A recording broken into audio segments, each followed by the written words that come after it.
Märt Sults, palun. Aitäh, härra juhataja.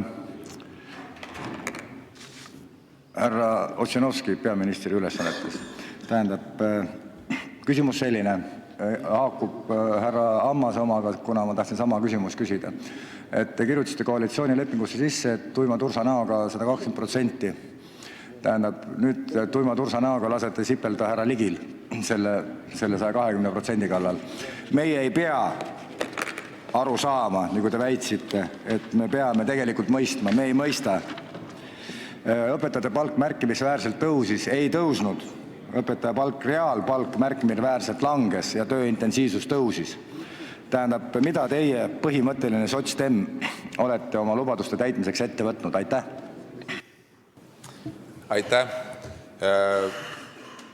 Nagu te teate, siis Vabariigi Valitsuse tegevusprogrammi täiendamine sündis kokkuleppena augusti lõpus, mis tähendab seda, et meie selle aasta, ehk siis õigemini järgmise aasta 2016. aasta eelarve suur raam oli selleks ajaks juba kokku lepitud.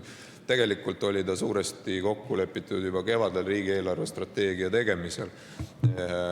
Selline see protseduurika siin riigis on, et on pikemaajalisem eelarvevaade ja siis iga-aastane eelarve, mis sinna sobitub.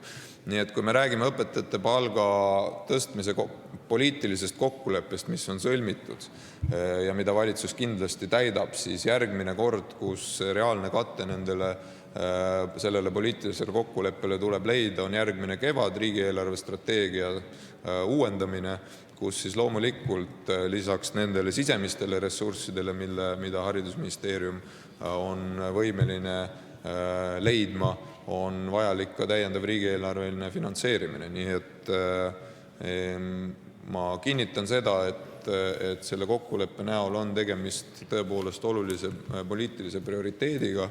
Me teeme selle ära, aga üldine kontekst on lihtsalt selline, et järgmise aasta kontekstis on avaliku sektori palgaraha üldiselt üsna vähe. Õpetajad on seal koheldud juba prioriteetsena ja nagu haridusminister ütles, teatud otsuste tegemisel on võimalik õpetajate palka ka sellest märkimisväärselt kõrgemas või kiiremas tempos tõsta, aga need otsused sõltuvad haridusministeeriumist ja Riigikogu koostööst, ütleme niimoodi. Aitäh!